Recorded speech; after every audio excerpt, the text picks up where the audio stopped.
Bonjour à tous, bienvenue dans votre nouvelle édition de votre émission spéciale consacrée à l'Ukraine sur Mandarin TV。观众朋友您好，欢迎收看欧洲卫视双语特别节目《直击乌克兰》，让我们一起来关注乌克兰局势的最新进展。Voici l'essentiel de l'actualité。下面请看详细内容。 L'îlot Serpent a été touché par 2 missiles.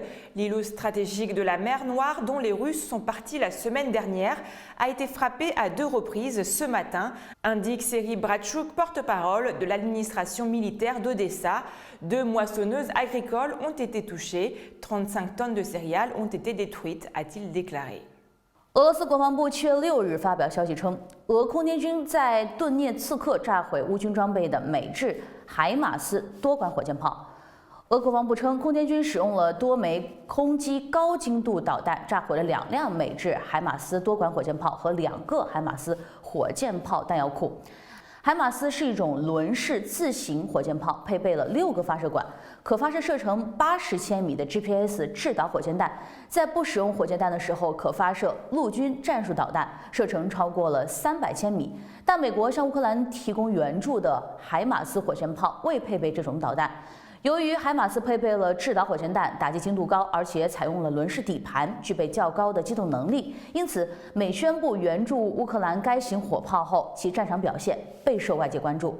乌克兰国家通讯社7月4日报道称，乌克兰武装力量总参谋部长当天在其社交媒体账户上宣布，乌克兰扎波罗热州的武装部队已经开始使用美国海马斯的多管火箭炮，同时发布了美国海马斯多管火箭炮在扎波罗热执行作战行动的照片和视频。 乌克兰国防部长列兹尼科夫6月23日在社交媒体上表示，美国海马斯多管火箭炮系统已经抵达乌克兰，并向美国表示感谢，感谢我们的美国同仁以及朋友提供的这种强力工具。列兹尼科夫写道：“根据路透社的报道，美国第一批援乌的海马斯火箭炮有4套。美媒报道称，美国将向乌克兰提供更多的海马斯火箭炮。对于俄罗斯国防部长发布摧毁海马斯火箭炮的消息，乌克兰官方还未进行回应。” Après la chute de Lysychansk, les forces russes continuent de progresser dans le Donbass. Dans leur viseur, la ville de Sloviansk, que ses habitants sont appelés à évacuer. Les civils continuent d'évacuer la ville bombardée de Sloviansk jeudi 7 juillet 2022. L'évacuation est en cours, a déclaré le maire de la ville de Sloviansk, Vadim Liak. Il reste en ce moment 23 000 habitants à Sloviansk, qui en comptaient environ 110 000 avant le conflit, a-t-il ajouté dans une vidéo. Et 17 sont morts et 67 ont été blessés depuis le début des hostilités. Dans cette cité bombardée depuis plusieurs semaines, les infrastructures essentielles fonctionnent toujours, mais il n'y a plus de réseau central d'approvisionnement en eau depuis 1 mois et un tiers de la ville se retrouve régulièrement sans électricité, a-t-il souligné. Après sa prise dimanche de Lysychansk, l'armée russe clame que la quasi-totalité de la province de Lugansk est entre ses mains, ce que les Ukrainiens continuent de nier.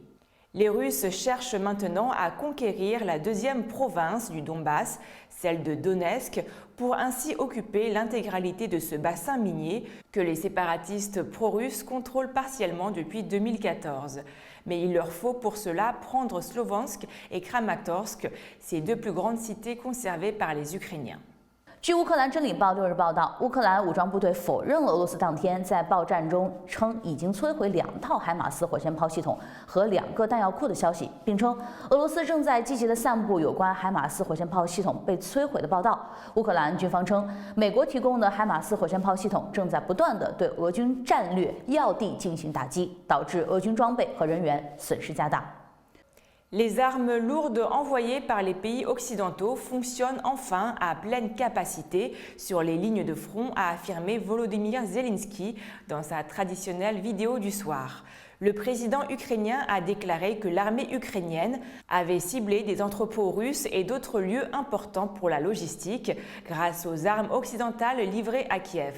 Selon lui, le potentiel d'offensive de la Russie a été considérablement réduit. Volodymyr Zelensky a ajouté que les troupes ukrainiennes progressent déjà dans plusieurs directions tactiques. Le président ukrainien ne cesse de réclamer plus d'armes aux pays qui le soutiennent depuis le début de l'invasion russe.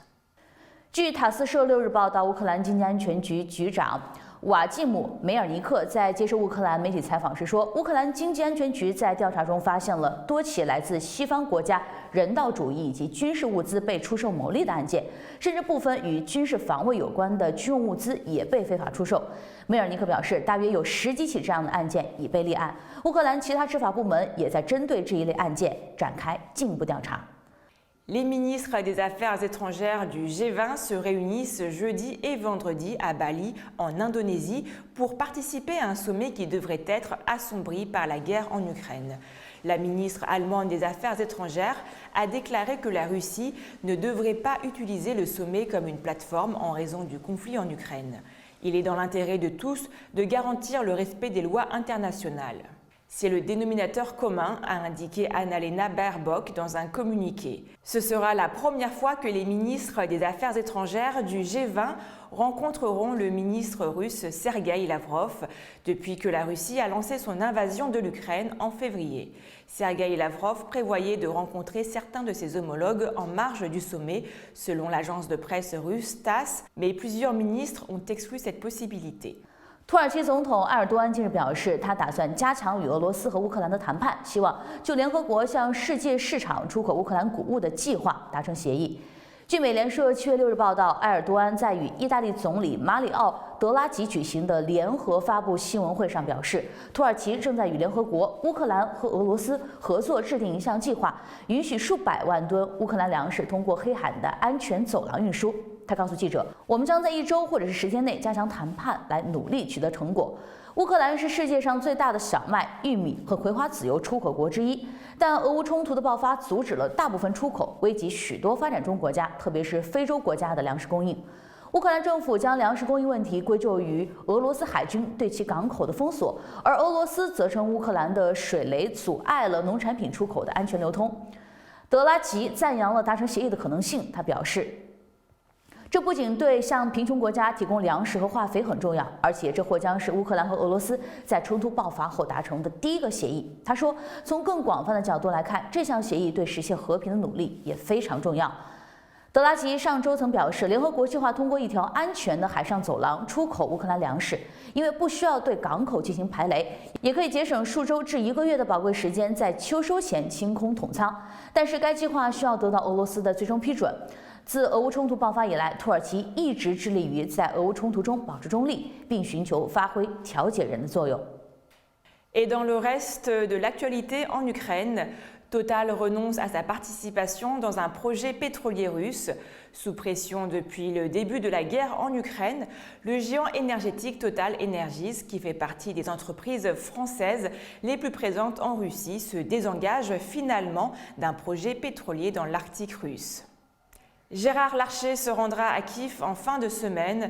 Le président du Sénat sera dans la capitale ukrainienne vendredi et samedi pour rencontrer le président ukrainien Volodymyr Zelensky, selon France Info et BFM TV. Il devrait aussi faire un discours devant le Parlement ukrainien et échanger avec son président Rouslan Stefanchuk.